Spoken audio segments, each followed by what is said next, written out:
అందరికీ నమస్కారం. మీకు తెలుసు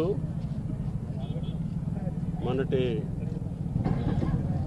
అధిక వర్షాల వల్ల మున్నేరుకి గత చరిత్రలో ఎన్నడూ రానటువంటి వరద ప్రవాహం రావటం మూలన ఈ నది మీద ఉన్నటువంటి వేరే వంతెనలన్నీ కూడా కుప్పకూలిపోయినప్పటికీ ప్రకాష్ నగర్ బ్రిడ్జి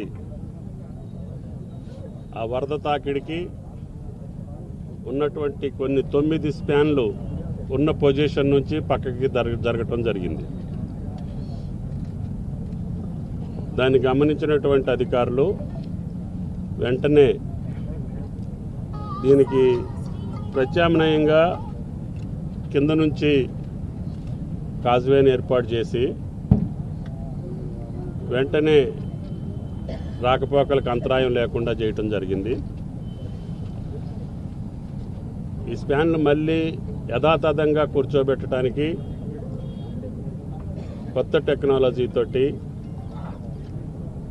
అధికార యంత్రాంగం R&B శాఖ ప్రయత్నం చేసి ఆ యొక్క పరిజ్ఞానంతో మళ్ళీ డిస్ప్లేస్ అయినటువంటి స్పాన్లన్నింటినీ కూడా మళ్ళీ యథాతథ స్థితిలో కూర్చోబెట్టి వంతెనకి ఏ రకమైనటువంటి నష్టం జరగకుండా యాజ్ టీజ్గా ఈ బ్రిడ్జిని మళ్ళీ యథాస్థానంలో నిలబెట్టినటువంటి అధికారులకి ఏజెన్సీకి ధన్యవాదాలు తెలియజేస్తూ ఈరోజు ఖమ్మం మార్కెట్కి లక్షలాది మిర్చి బ్యాగులు వచ్చే సమయం ఇది. కాబట్టి ఎక్కువ భాగం ఈ వంతెన మీదుగానే పోవాలి.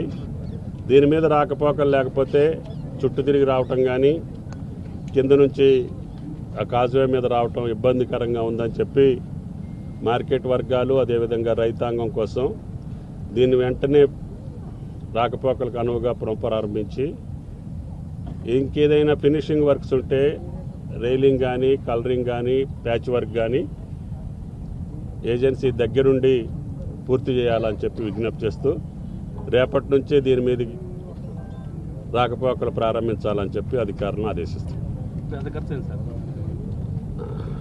ఏజెన్సీ ఉన్నారా? ఎంత టెండర్ వాల్యూ? 1 crore. ఓన్లీ ఒకటే కోరి. దీనిపైన ఉన్నాయన్నీ లేచిపోయినాయి, తెలుసు కదా మీ మొలకలపల్లి. 1 కోటి రూపాయలతోటి మళ్ళీ బ్రిడ్జిని యథాతథంగా ఉంచడం జరిగింది. వారికి కూడా ధన్యవాదాలు. ఓకే, అది మళ్ళీ సపరేట్గా. Thank you. అందరికీ నమస్కారం.